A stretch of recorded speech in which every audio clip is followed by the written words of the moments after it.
Selamat siang. Assalamualaikum warahmatullahi wabarakatuh.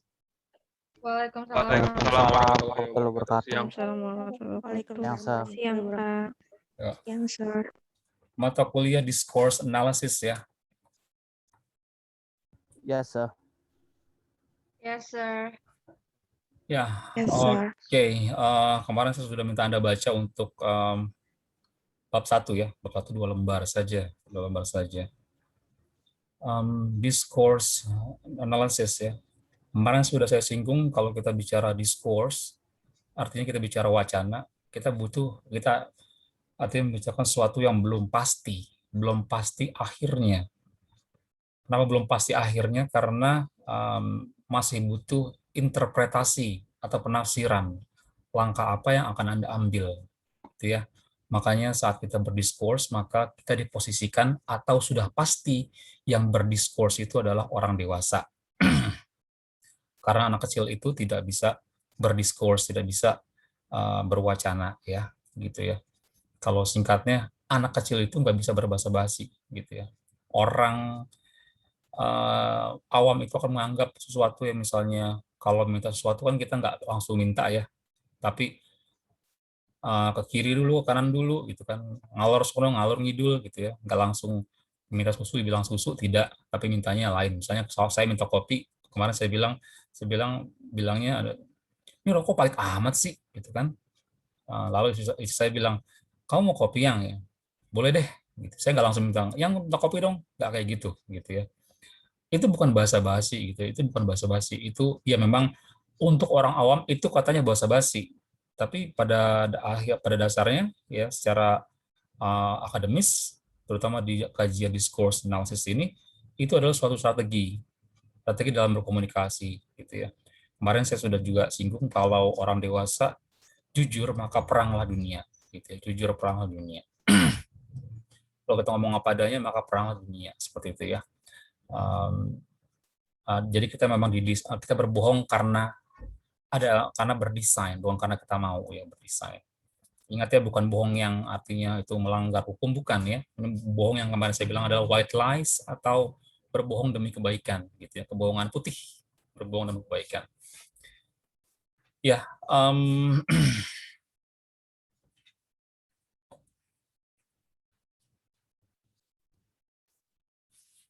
sebentar ya.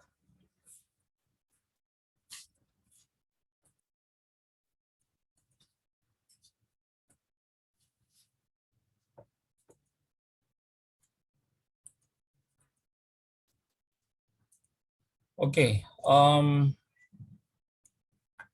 ini adalah introduction, rough definition of discourse study. Ya, rough definition of discourse study. Kenapa dibilang rough, kasar ya? Jadi kira-kira ginilah gambaran wacana discourse wacana itu seperti ini. Ya. Jadi kalau misalnya kemarin juga saya bilang kalau kita bicara discourse, pada dasarnya kita akan berbicara tentang form and function, bentuk dan fungsi. Bentuk itu apa? Bentuk adalah bentuk. Secara literal adalah sesuatu yang bisa kita lihat, yang bisa kita raba kalau memang itu benda ya. Tapi karena ini merupakan komunikasi, tentu kita bicaranya verbal, yang tertulis atau tidak tertulis, paling tidak dia tertulis, terlihat oleh mata, atau terdengar oleh telinga, gitu ya. Itu bentuknya. Jadi kalau saya bilang misalnya, ini rokok pahit amat, itu bentuknya. Ini rokok kok pahit amat, tanya, gitu ya. Itu adalah bentuknya, adalah kalimat tanya. Ini kok rokok pahit amat, ya bentuknya. Jadi itu ada bacaannya, gitu ya. Sekalipun itu diujarkan juga akan terdengar, ada bentuknya. Sedangkan fungsinya, apakah memang itu pertanyaan? Apakah memang itu fungsinya, formnya adalah kok rokok pahit amat? Question mark, tanda tanya ya. Itu bentuknya. Apakah fungsinya juga merupakan suatu pertanyaan? Ternyata tidak. Ya, bentuknya adalah sebuah request, sebuah permintaan, sebuah permohonan ya, bahwa saya minta kopi, gitu ya, kopi. Nah, kalau misalnya ini saya katakan kepada anak kecil atau paling tidak anak yang belum dewasa, mungkin ya jawabannya akan lain ya. Dan mengapa juga istri saya memberikannya kopi ya. Jadi ketika saya bilang, ini kok rokok pahit amat, istri saya bilang, papi mau ngopi gitu ya. Nah itu pasti dijawab kopi. Kenapa dia nggak jawab teh? Kenapa dia nggak nawarin susu? Kenapa dia nggak nawarin sirup gitu ya? Karena saat kita seperti minggu lalu saya jelaskan bahwa saat kita menentukan langkah untuk menjawab sebuah discourse analysis atau sebuah wacana, ya kita menentukan langkah dari bentuk ini, apakah fungsinya, yang manakah fungsinya, maka kita akan dihadapkan oleh sebuah konteks, ya konteks itu bisa berupa yang sesuatu yang ada di dalam teks itu sendiri, disebut dengan co-text, just like co-pilot. Jadi co-text atau co-pilot, kalau co-pilot berarti, atau co-pilot, co-host berarti adalah dia yang membantu host, dia yang membantu pilot. Co-text dia yang membantu teks. Membantu apa? Membantu menjelaskan. Membantu peran teks, membantu peran host, membantu peran pilot gitu ya. Ada co-text. Bedanya co-text dengan konteks apa? Ya, kalau co-text itu artinya dia ada di dalam situ. Ya, dia ada dalam situ. Kalau saya bilang I have a dog. I have a dog. The dog is black and white. I have a dog. The dog is black and white. Maka ketika I have a dog. Okay, it is black and white. I have a dog. It is black and white. Seringkali kalau dalam suatu ujian, kadang-kadang apalagi tentang sebuah multiple choice, seringkali dia misalnya dibilang misalnya the word it refers to gitu ya. Jadi ketika saya bilang it is black and white, it itu merefer kemana? Gitu ya. It ini merefer ke dog ya. Dog ya. Berarti dog itu merupakan co-text atau teks yang membantu teks lain. Dog itu menjelaskan it. Ya, jadi dog merupakan co-text bagi teks yang lain, yaitu it. Gitu ya. Jadi kalau itu bicara co-text, maka biasanya ada di dalam situ. Ya. Sedangkan kalau kita bicara tentang konteks bisa mencakup tentunya co-text merupakan konteks ya, tapi co-text merupakan konteks yang di dalam teks itu sendiri ya. Tapi kalau konteks bisa di dalam, karena konteks bisa berupa co-text, bisa merupakan konteks lain di luar teks itu, biasanya berupa tadi kebudayaan. Kebudayaan itu apa Pak? Gitu ya, dalam teks ini kebudayaan itu adalah kebiasaan gitu ya, hal-hal yang terpelihara secara umum walaupun tidak harus selalu secara umum ya. Kadang-kadang budaya itu kan bisa dalam kalangan terbatas ya. Jadi kenapa istri saya tahu ya kalau saya butuh kopi, karena dia sudah paham konteksnya. Saya sukanya kopi kalau ngerokok gitu ya, nggak suka ngerokok sambil minum susu atau minimal minum teh, tidak gitu ya. Apakah Anda tahu kalau saya merokok tidak suka dengan susu atau tidak suka dengan teh? Ya nggak harus tahu. Dan mungkin nggak tahu gitu ya. Karena itu adalah dipahami secara terbatas di keluarga saya minimalnya seperti itu. Gitu ya. Jadi ada konteks dan konteks. Jadi saya menentukan lihat form, ya. Jadi kalau misalnya form itu, ya, wacana itu apabila formnya itu bentuknya artinya apabila formnya itu butuh penafsiran, maka wacana hadir gitu ya. Tapi kalau misalnya anak saya misalnya bilang, kemarin saya bilang, "Mami, aku minta susu." maka itu wacana tidak hadir karena tidak butuh penafsiran gitu ya. Artinya anak saya itu ya dia bukan orang dewasa, ya belum dewasa. Maka ketika bilang mami minta susu, sudah pasti susu, nggak mungkin merujuk kepada yang lain gitu ya.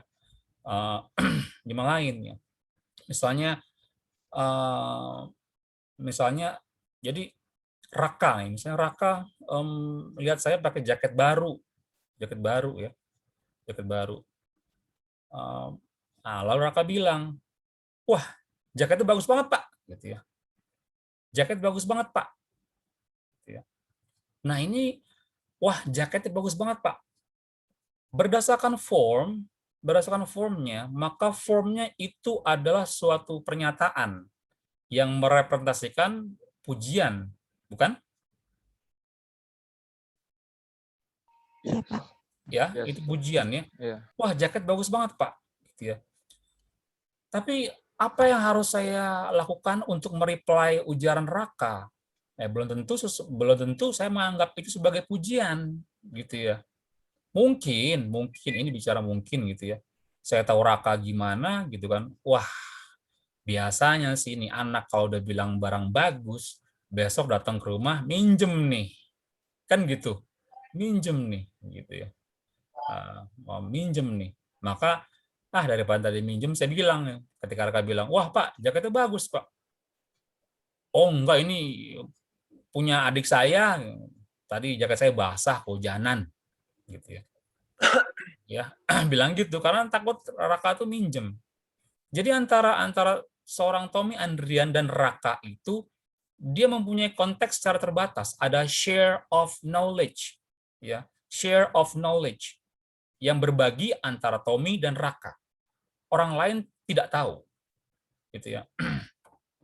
Sebentar.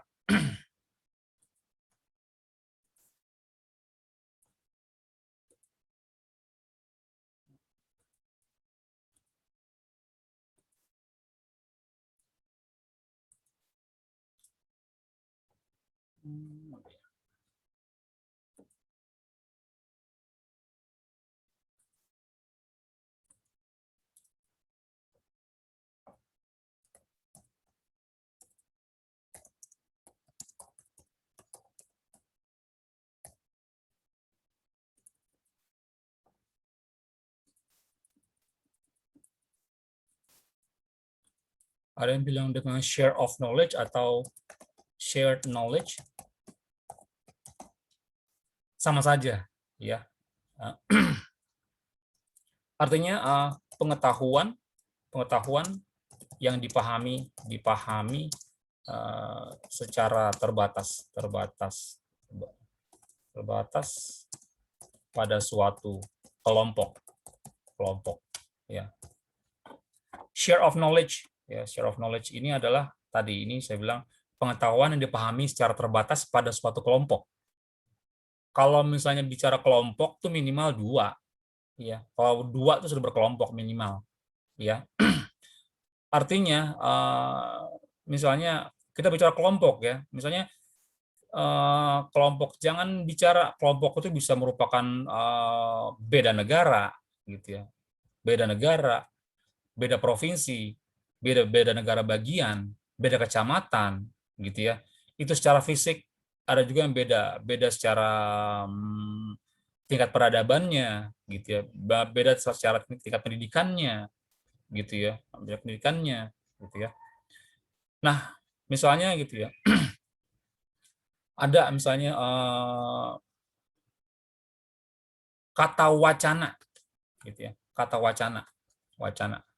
Kata wacana itu misalnya, lu katanya mau ketemuan dari kemarin, wacana doang, gitu kan. Kemarin katanya mau ketemuan bareng-bareng, wacana doang dari dulu, wacana doang. Berarti kan kata wacana itu sudah diselewengkan ya, Artinya itu secara umum ya, artinya orang yang baru kenal itu pun saat bilang wacana doang, gitu ya, pasti ini wacana di sini bersifat negatif ya. Ya, itu bukan lagi share of knowledge ya, tapi itu adalah knowledge of the world. the world. Ya, knowledge of the world. Knowledge of the world itu apa? Yaitu tentunya berbanding terbalik dengan ini, dengan share of knowledge ya. Share of knowledge. Kalau share of knowledge adalah sesuatu yang dipahami secara terbatas, tapi ini adalah pengetahuan yang dipahami secara umum, secara umum. Ya. Jadi orang tahu semua, gitu ya, tahu semua, tahu semua. Konteksnya tahu semua ya. Misalnya kalau misalnya api itu panas, semua tahu, gitu ya. Api itu panas, semua tahu, gitu ya. Tapi kalau misalnya dibilang rujak itu asam, rujak ya misalnya, kalau misalnya contohnya seperti ini. Ketika saya sedang interpreting gitu ya, interpreting pada suatu kelompok ibu-ibu. Ya, ibu-ibu itu adalah ibu-ibu, bukan interpreting sih, sebetulnya saya bicara dalam bahasa Inggris gitu ya, di kelompok ibu-ibu dari kedubes Amerika. Ya, ibu-ibu yang bekerja di sana lah, nggak harus pegawai. Ibu-ibu yang merupakan nyonya-nyonya bule-bule itu yang kerja di dubes itu ya. Ketika saya bicara tentang mengatakan rujak, dia mukanya biasa saja gitu ya. Mukanya biasa saja gitu ya. Tapi kalau misalnya orang Indonesia kan dengar rujak gitu ya, apalagi dengar mangga muda ya, atau dengar buah-buahan yang lain, itu pasti dalam setidaknya itu ada rasa yang kita rasakan di situ ya, walaupun Anda belum makan gitu ya. Anda akan membayangkan bagaimana rasa mangga muda, digigitnya kriuk-kriuk gitu kan, asamnya seperti apa, nah, itu Anda bisa mengernyitkan dahi sendiri gitu. Atau misalnya air liur juga terpancing juga ya seperti itu gitu ya. Kenapa? Ini adalah share knowledge atau share of knowledge terbatas, dipahami oleh orang Indonesia saja, gitu ya, orang Indonesia saja, gitu ya. Kalau misalnya orang Barat nggak tahu rujak dia, atau rujak, taunya apa ya, salad misalnya gitu kan, salad saja. Salad kan, kalau salad itu agak beda ya, kalau salad itu kan lebih kepada buah-buah yang manis ya, yang menyengat seperti mangga muda itu enggak, gitu ya. Dan kebanyakan kalau salad itu buahnya matang. Ini adalah share of knowledge, artinya dipahami oleh satu kelompok, misalnya orang Indonesia, tapi orang Barat, orang Amerika nggak paham. Itu adalah share of knowledge, terbatas. Gitu ya. Misalnya, saya nongkrong, gitu kan. Saya nongkrong, terus tadi misalnya Fajar Raka lewat, gitu kan. Woi, mana? Gitu kan. Saya bilang gitu, woi, mana? Kapan? Gitu kan. Ntar deh, gampang. Woi, mana? Kapan? Ntar deh, gampang. Manenya itu maksudnya apa, gitu kan? Kapan itu apa, gitu. Ntar gampang itu apa? Cuma Tommy dan Raka yang tahu, gitu ya. Hanya Raka yang tahu, ya. Seperti itu. Tapi kalau misalnya knowledge of the world ya, knowledge of the world itu misalnya begini. Dulu ketika anak saya berulang tahun yang kedua tahun ya, kedua tahun itu kan sudah paham ya, 2 tahun itu, 2 tahun. Sejak itu dia suka sekali lilin. Dia suka sekali lilin. Ya, kalau misalnya ada lilin, dia akan menari-nari, mengelilingi lilin, lalu ditiup, gitu ya. Suatu ketika ya, mulai lilin, gitu kan. Dia berusaha nyalain gitu ya, berusaha dinyalakan sama anak saya. Lalu istri saya bilang, yang itu tolong jagain anaknya, main api tuh. Ya udah, iya, saya jawab iya. Saya biarin aja tuh, biarin aja. Biarin aja. Toh itu kan nggak akan berbahaya kok, hanya korek api ya, korek api gas. Gitu. Pertanyaan saat mau dinyalakan gitu ya, dinyalain pertama nggak hidup, nyalain kedua nggak hidup, nyalain ketiga itu hidup. Dia mencoba meniru bapaknya waktu itu, disulutlah lilin itu. Ternyata tangannya itu kebakar, ya kebakar. Maka pas kebakar nangis dong dia. anak saya nangis gitu ya. Kata istri saya, "Papi gimana sih gitu, kok nggak dijagain?" gitu ya. Ya udah nggak apa-apa, biarin lah gitu kan. Nggak, saya bilangnya nggak celaka ini gitu kan. Tapi kan kasihan kebakar gitu ya. Anak saya kini mengetahui bahwa api itu panas. Ya, api itu panas, maka itu merupakan knowledge of the world. Itu nggak perlu kelompok, nggak perlu negara untuk memahami itu. Semua orang tahu, ya, knowledge of the world, gitu ya, seperti itu. Nah, di mana share of knowledge-nya? Share of knowledge-nya itu terjadi di antara saya dan istri saya, gitu ya. Dia paham kalau tipikal saya itu adalah tipikal yang pada dasarnya nggak suka ngajarin, gitu ya. Sama anak nggak suka ngajarin, tapi nyontohin, gitu ya, nyontohin ya. Jadi seperti itu. Nah, itu perbedaan antara share of knowledge dengan knowledge of the world, gitu ya, knowledge of the world, gitu.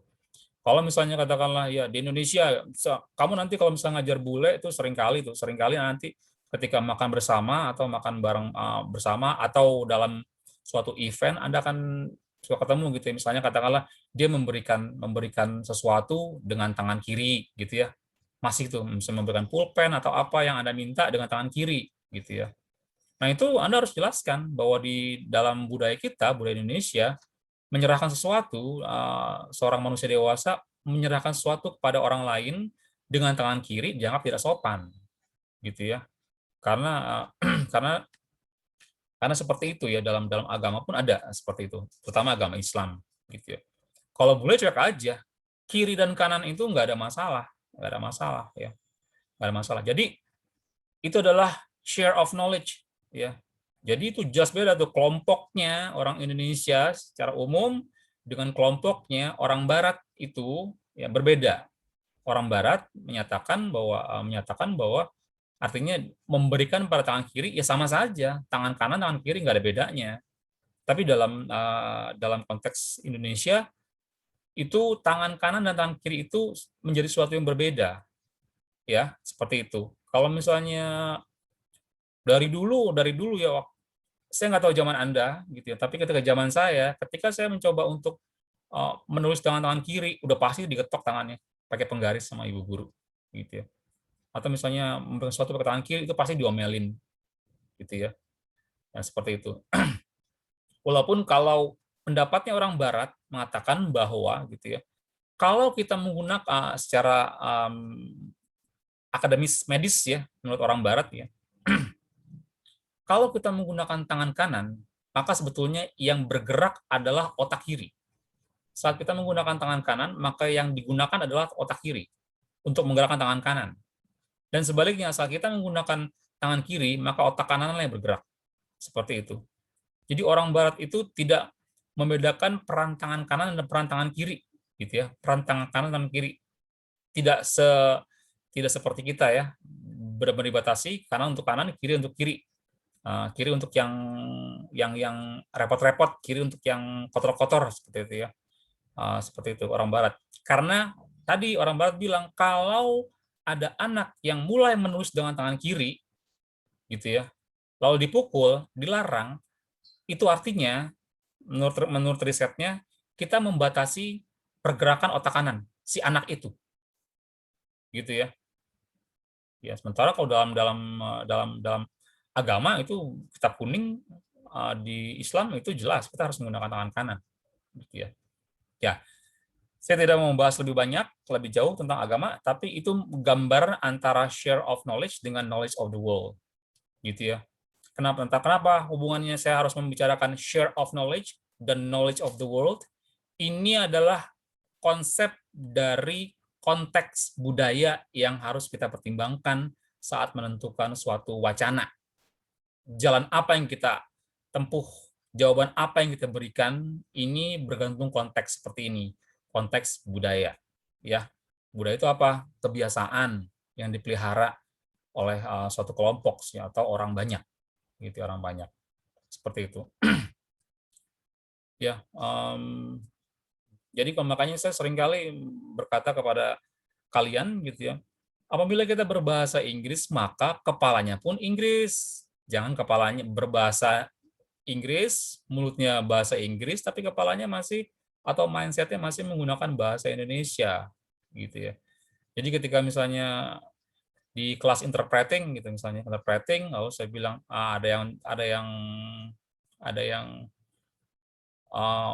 praktek interpreting, lalu nggak jelas, lalu si penerjemahnya bilang sorry, sorry, gitu ya. Dalam bahasa Indonesia memang biasa kan, gitu. Misalnya katakanlah Elinda Putri ngomong gitu ya, terus saya nggak denger, gitu, kurang denger, saya bilang gini, maaf, tadi apa kan gitu, maaf, tadi apa, gitu ya. Nah tadi apa? Ini Pak maksudnya begini Pak. Nah itu kata maaf ya. Nah kata maaf ini jangan diterjemahkan secara literal gitu ya. Dalam bahasa Inggris, kalau misalnya Anda dengan kondisi yang sama gitu ya, saya Elinda Putri ngomong, lalu saya nggak jelas, saya nggak terlalu paham, nggak terlalu denger, jangan bilang sorry, ya. Kayak orang Indonesia tidak. Artinya paling tidak Anda bilang excuse me, I beg your pardon, gitu ya. Seperti itu. Jadi konteksnya akan berbeda, ya.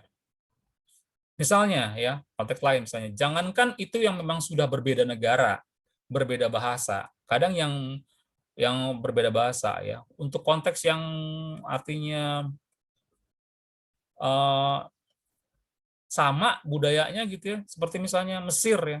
Mesir itu dia menggunakan orang Mesir itu menggunakan bahasa Arab juga ya, bahasa Arab ada macam bahasa Arab gitu ya. Tapi ada kasus di mana bahasa Arab digunakan secara berbeda untuk orang Mesir ya. Di Mesir itu di Indonesia kita tidak berbahasa Arab ya. Ketika berjanji kita mengucapkan insya Allah gitu ya. Walaupun survei membuktikan saat insya Allah itu untuk suatu janji di Indonesia dipahami sebagai sesuatu yang 50-50. Artinya bisa iya, bisa tidak. Bahkan itu artinya ekstrimnya ketika saya nawarkan, besok ke rumah gue ya, gitu kan. Insya Allah deh, ya jangan insya Allah dong. Tuh, ya. Ketika insya Allah itu bagus, gitu kan. Insya Allah itu bagus. Tapi ada yang bilang, jangan insya Allah dong, itu datang kagak. Ya insya Allah lah, kekeh juga, gitu ya. Jadi insya Allah ini menjadi mengalami perluasan yang kurang baik ya, menjadi negatif ya di Indonesia. Seperti itu. Padahal insya Allah itu artinya kan jika Tuhan mengizinkan, gitu ya, mengizinkan.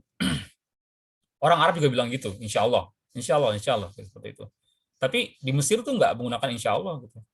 Dia kalau misalnya berjanji itu lebih lebih kalau di Mesir itu saat Anda mengundang seseorang lalu dia bilang insya Allah, itu artinya tidak datang. Ya, itu artinya tidak datang. Tidak datang. Tapi kalau misalnya itu dia jawab dengan Bismillah, gitu, ya, maka dia akan datang. Kenapa? Bismillah itu kan dengan nama Allah ya, dengan nama Allah. Jadi itu menurut pandangan dia ya, kita nggak bisa menyalahkan. Pandangan dia saat kita berjanji itu motivasi itu diri yang menentukan, gitu ya. Jangan jalan semua menyerahkan kepada Allah ya, kepada Tuhan dalam tanda petik ya. Di mana menyerahkan diri kepada Tuhan, berserah diri kepada Tuhan boleh, tapi jangan ujung-ujungnya menyalahkan gitu ya. Saya diundang ulang tahun gitu ya, ternyata hujan. Karena saya bilang insya Allah jika Tuhan mengizinkan gitu ya, saat acara Anda hujan deras gitu ya. Saya nggak datang. Ya salah Allah lah, kenapa ngasih hujan deras gitu ya. Nggak datang karena apa? Karena banjir. Ya, banjir kan bukan gue yang buat, Allah yang buat gitu ya. Artinya Allah yang seperti itu. Jadi orang Mesir nggak mau seperti itu. Jadi ketika misalnya dia berjanji, dia mengucapkan dengan Bismillah atau Bismillah gitu. Artinya willingness-nya itu ada pada dirinya sendiri gitu ya. Nah itu jadi itu yang saya bilang dengan keragaman konteks ya, berbeda budaya, berbeda pula perlakuannya seperti apa gitu ya, seperti apa. Jadi gitu ya. Makanya kalau misalnya nanti Anda misalnya dapat beasiswa ke Jepang saja, misalnya ke Jepang lah, ke Jepang. Ke Jepang misalnya, walaupun untuk misalnya ke Jepang, lalu Anda homestay, nah itu hati-hati ya, hati-hati.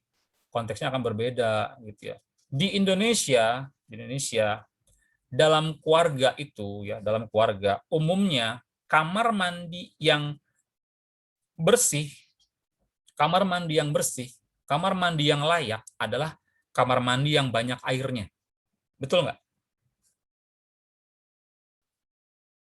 Betul. Betul, Ustaz. Betul ya. Betul, Pak. Kamar mandi banyak airnya, gitu ya. Kalau dindingnya kotor atau banyak coretan nggak ada masalah. Yang penting airnya banyak, gitu ya. Kenapa? Karena kalau airnya banyak, paling tidak kita bisa menghilangkan bau, gitu ya. Lah, nanti kalau misalnya Anda ke Jepang saja yang paling dekat ya. Bagaimana? Dia kan kalau jadi Indonesia pada umumnya, saya nggak bilang di hotel ya, nggak bilang di hotel atau hotel berbintang, tidak. Ini bicara keluarga. Umumnya kamar mandi yang diterapkan oleh orang Indonesia adalah kamar mandi tipe basah, gitu ya. Sedangkan orang Jepang itu dia menerapkan kamar mandi tipe kering. Ya. Makanya nanti jangan heran ketika Anda homestay gitu ya. Ini gimana mau basah ya? Sedangkan klosetnya saja tempat kita buang air besar itu kan duduk gitu ya, duduk itu ada karpetnya, di bawahnya ada karpetnya, gitu ya, ada karpetnya. Jadi misalnya karpetnya nggak ada shower untuk nge-flush itu ya, nge-flush saat kita berbersih saat buang air besar gitu ya. Ini tisu juga nggak ada gitu ya, tisu juga nggak ada. Karena apa? Untuk bicara toilet, Jepang itu adalah pemilik toilet tercanggih di dunia gitu ya. Pioneer canggih di dunia. Jadi ketika misalnya Anda bisa saya buang air besar, maka di situ blowernya ada, misalnya airnya ada gitu ya, airnya ada yang langsung airnya campur cabun ada gitu ya, ada yang airnya air dingin saja ada gitu, ada yang airnya air hangat ada gitu ya. Setelah itu ada blowernya untuk mengeringkan gitu ya. Jadi udah nggak butuh tisu-tisu lagi gitu ya. Tidak ada spill lagi, tidak ada ceceran air lagi karena kita tidak menggunakan tangan hanya menggunakan kontrol gitu ya. Kontrolnya banyak banget gitu ya, seperti itu. Lalu kita bicara konteks lagi orang Jepang dengan orang Barat ya, orang Jepang dan orang Barat. Nih ya, orang Barat. Orang Barat itu sama seperti orang Jepang, suka berendam ya, berendam. Kalau Jepang onsen itu udah paling top lah, senang berendam di air hangat gitu ya, sambil menikmati hidangan seperti itu. Orang Barat pun seperti itu. Bedanya ketika kita bicara bathtub ya, bathtub di rumah orang Barat dan bathtub di rumah orang Jepang, gitu ya. Kecanggihannya juga jelas orang Jepang itu lebih canggih bathtubnya dari orang Barat ya. Kalau toilet Jepang paling top, gitu ya. Kenapa paling top? Kalau orang Jepang itu pada dasarnya orang Barat itu pada dasarnya ya kalau untuk bicara bathtub seperti orang Indonesia ya, artinya air dipenuhin lalu air dingin dicampur dengan air hangat ya sampai dengan suhu ideal, barulah kita masuk berendam di sana gitu ya, berendam di sana seperti itu. Kalau misalnya udah mulai kurang ideal suhunya, mungkin tambahin lagi air panasnya gitu ya, atau tambahin lagi air dinginnya sampai ideal, terus ideal. Jadi betah berendam lama-lama gitu ya, berendam lama-lama. Seperti itu. Nah, ya.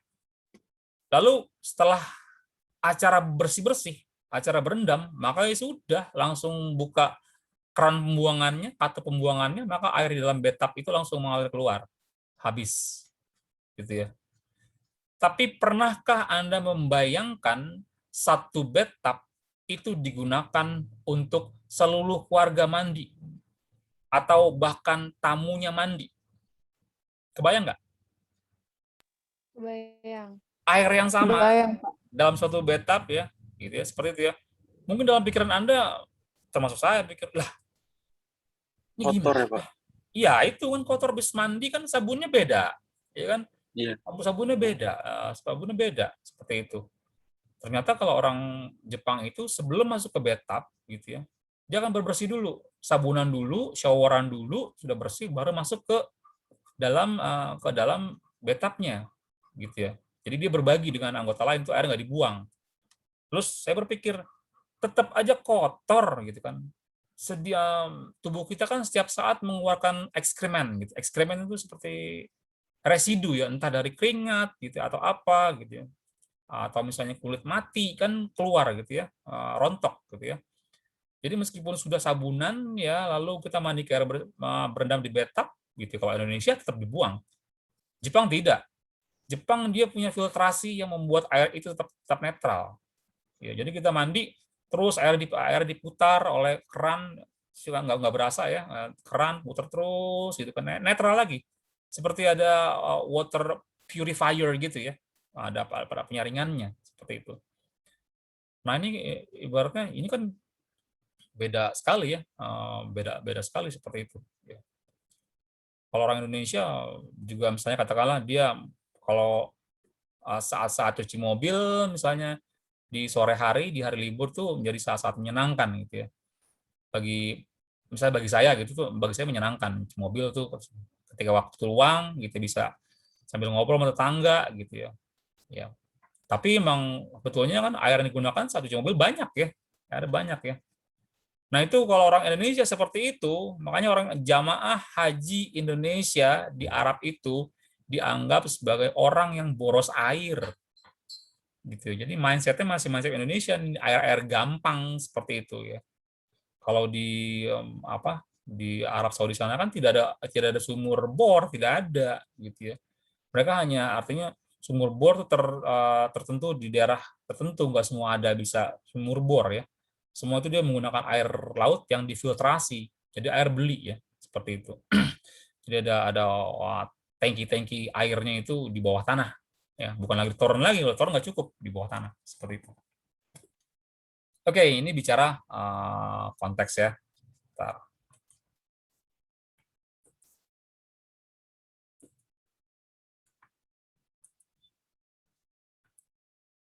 Nah, ini di contoh nomor 1 ya, ada percakapan antara A dan B gitu ya. A, B, A, B, A, B. Say, there's a good movie playing tonight.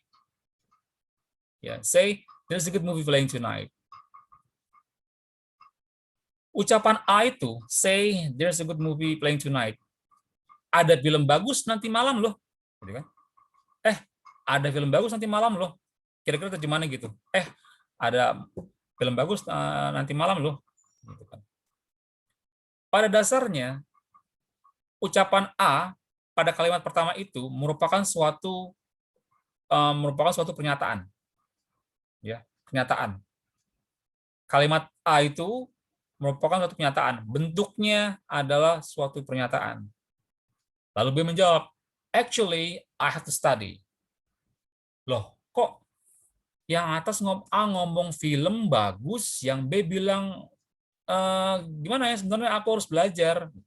Sebenarnya aku harus belajar. Kok yang satu bilang film, yang B jawabnya bilang belajar. Nah, inilah wacana terlibat ya, harus terlibat. Saat A bilang say there's a good movie playing tonight, ya. Bentuknya itu adalah merupakan suatu pernyataan ya, pernyataan. Tapi fungsinya ternyata merupakan suatu ajakan. Jadi A mengajak B untuk nonton film bagus nanti malam, gitu ya. Maka B memahami itu, B memberikan fungsi untuk form yang A tadi katakan, yaitu say there's a good movie playing tonight, itu adalah formnya, lalu form itu ditafsirkan oleh A, oleh B, ya formnya A itu merupakan pernyataan, ternyata B menilai pernyataan itu bukan suatu pernyataan dari A, itu merupakan suatu ajakan, gitu ya, ajakan. Nah, kenapa dia bisa ajakan? Maka dia bilang, B bilang jawabnya, dia menolak, ya menolak. Menolaknya juga nggak bilang misalnya, ada film bagus loh, enggak, aku malas nontonnya, gitu kan. Worst gimana, enggak. Dia bilangnya, actually I have to study. Ya, gue mesti belajar, gitu ya. Jadi B ini menolak, ya. Actually I have to study, gitu ya. Bentuknya actually I have to study. Bentuknya adalah atau formnya adalah suatu pernyataan.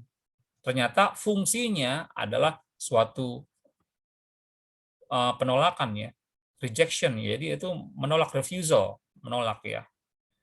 Seperti itu. Seperti itu.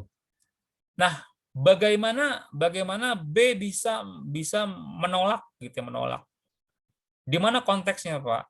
Konteksnya, Pak, gitu ya. Ya mungkin saja gitu ya, dalam konteks ini A itu adalah laki-laki, ya. B itu perempuan, gitu ya. Kalau B perempuan tidak suka dengan A, laki-laki ini, yang disebut dengan A, maka mau diajak gimana pun pasti nolak kan. Makanya dia bilang, ya sudah, say there's a good movie tonight. Ada film bagus loh nanti malam. Ya, aku harus belajar sih, gitu kan. Lalu A bilang too bad, ya too bad. Ya sayang banget ya, gitu kan. B bilang yes I'm sorry, ya maaf ya, gitu kan. Well I guess I don't need to ask you if you want to me to pick you up, gitu kan. Ya.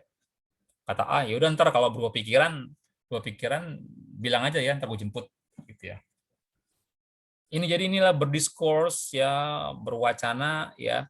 Kita mengatakan A, mengatakan B, mengatakan C, tidak langsung C, tidak langsung B, tidak langsung A.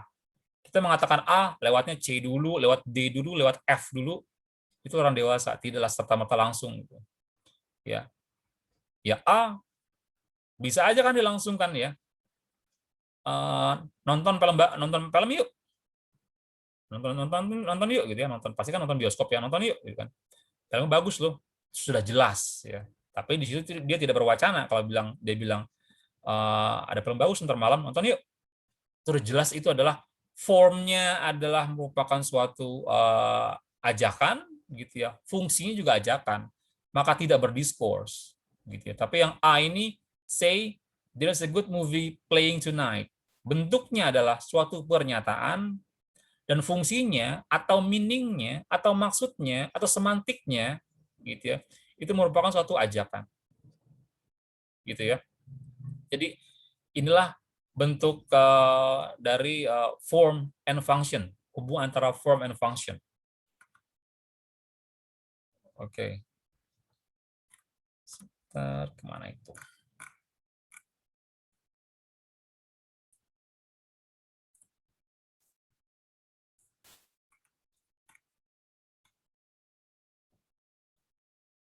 Nah, di contoh kedua, tadi itu ya, yang contoh yang pertama itu merupakan contoh yang mengandalkan konteks dari luar, Yang tadi saya bilang tadi ya, mungkin B itu merupakan seorang perempuan, A itu merupakan seorang laki-laki, B tidak suka dengan A, ya, tapi A sangat mencintai atau sangat menyukai B, maka dia menolak ya. Oke. Itu berdasarkan konteksnya, konteks luar. Bagaimana dengan yang berhubungan dengan konteks atau teks yang dari dalam? Ya, untuk menjelaskan tadi, kita lihat di konteks di contoh yang kedua, Anda lihat di layar 2A. The new office complex is situated in the old city center.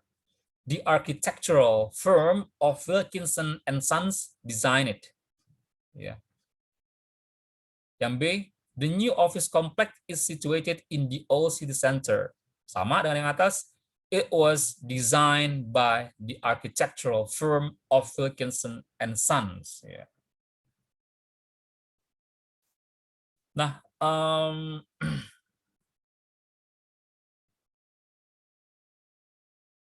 ini sama seperti yang saya pernah sering saya ucapkan ya, sering saya contohkan.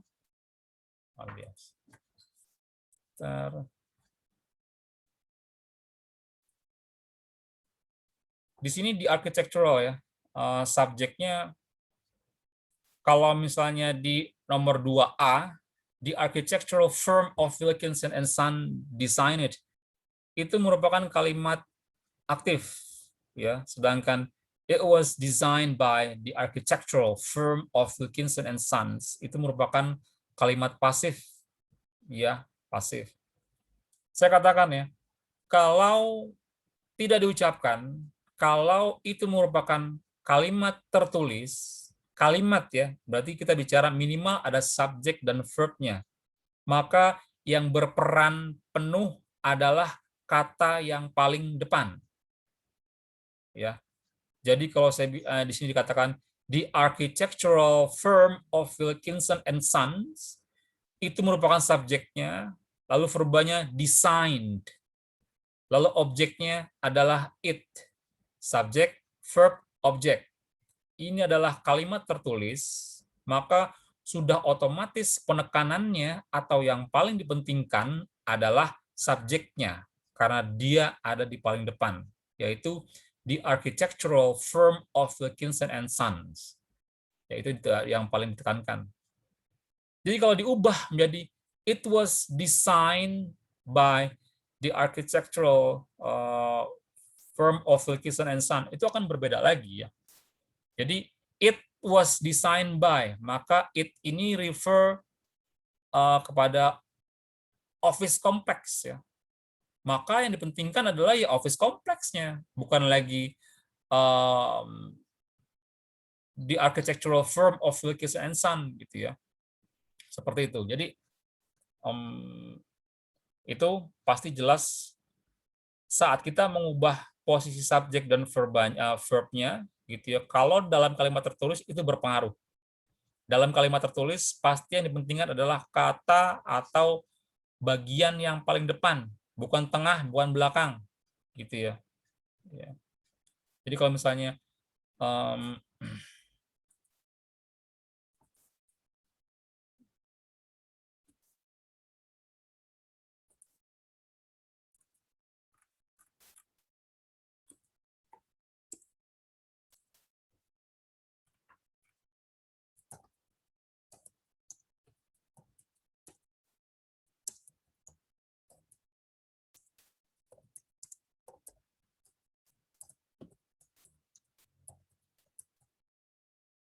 ya, kemarin saya ngampus. Saya ngampus kemarin. Ini bahasa tertulis. Maka sudah pasti pada kalimat pertama, kemarin merupakan penekanannya. Pada kalimat kedua, saya itu merupakan penekanannya. Nggak bisa yang lain, pasti itu. Ya. Tapi ketika ini kalimat yang kedua ini saya ucapkan, ya, saya ngampus kemarin. Saya ngampus kemarin. Penekanannya di mana? Kemarin. Saya ngampus kemarin. Di mana penekanannya? Ngampus. Saya. Ngampus. Saya, ya, saya. Saya ngampus kemarin. Ini ujaran nih, ujaran bukan tertulis ya. Saya ngampus kemarin. Maka penekanannya ada pada kata saya ya. Tapi kalau saya bilang saya ngampus kemarin. Saya ngampus kemarin. Yang mana penekanannya? Ngampus. Ngampus. Ngampus. Misalnya, saya ngampus kemarin. Saya ngampus kemarin. Kemarinnya Pak. Kemarin. Jadi kalau dia sudah merupakan bahasa ujaran, bahasa yang saya lafalkan, yang saya ucapkan, ya, penekanannya itu terserah di mana saja berdasarkan intonasinya. Saya ngampus kemarin. Saya ngampus kemarin. Saya ngampus kemarin. Nah, itu bentuknya sama gitu ya, tapi penekanannya berbeda. Ya. Ya. Jadi ingat terbedakan tuh ya. Kalau misalnya kalimat tertulis, maka penekanannya pasti ada di yang paling depan. Gitu ya. Dalam kalimat tertulis saat Anda buat aktif ke pasif, pasif ke aktif itu akan berbeda penekanannya. Ya. Kalau dalam bahasa ujaran penekanan itu ada pada kalimat yang ditekan, pada kata yang ditekan. Oleh apa? Oleh stresnya, oleh intonasinya, gitu ya. Jadi, itu yang mesti Anda perhatikan. Oke, sampai sini ada pertanyaan, silakan. Bapak, saya mau nanya. Silakan. Kenapa saya ngerasanya discourse analysis ini hampir sama kayak conversational implicature? Ya, oke. Saya bilang, discourse ini kan memang merupakan ringkasan dari linguistik ya, linguistik discourse. Jadi kalau linguistik dari fonologi, sintaks, semantik, bla bla bla itu teorinya ya, termasuk nanti tadi ya bicara pragmatik ya, bicara implicature gitu ya, itu kan merupakan teorinya kan ya. Jadi penerapannya di sini. Betul sekali gitu ya. Kan saya kemarin minggu lalu saya bilang gitu ya, kalau bicara discourse itu intinya bicara form and function. Nanti penamaannya apa terserah gitu ya. Kalau misalnya implicature itu kan sebetulnya adalah yang bicara kan konteks kan. Imply ini implikasi kalau bahasa secara umumnya, tapi kalau linguistik bilang implikatur. Implikator itu merupakan petunjuk. Petunjuk yang mana sih petunjuk? Ya konteks tadi gitu. Konteks tadi. Misalnya ada gambar, misalnya ladies and gents itu kan yang saya pernah terangkan, ada kata ladies and gents gitu ya. Maka ladies and gents itu merupakan teks. Ya. Implikatornya ada di mana? Implikaturnya itu ada pada konteks. Implikaturnya itu pada konteks. Konteksnya apa? Pintu toilet, pintunya. Karena itu bacaan ladies and gents, teks gents and ladies gitu ya. Dia nempelnya di sebuah pintu, maka pintu di ruang kecil, maka Anda berasumsi bahwa kalau misalnya cowok masuk ke kiri, cewek masuk ke kanan ya, ladies and gents seperti itu. Sesuai dengan yang tertulis dengan teks ya. Tapi kalau kita bicara teks saja tanpa konteks kan nggak ngaruh ya. Kalau misalnya bacaan gents atau bacaan ladies itu saya tempel di pohonan gitu ya, apakah Anda mau pipis di situ? Kan enggak ya. Jadi betul. Jadi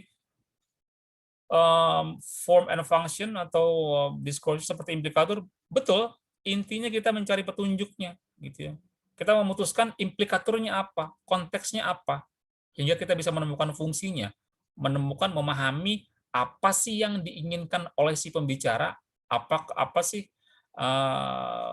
yang maksudnya apa, maunya apa, gitu ya. Oke, ada lagi silakan. Baik Pak, terima kasih. Yuk.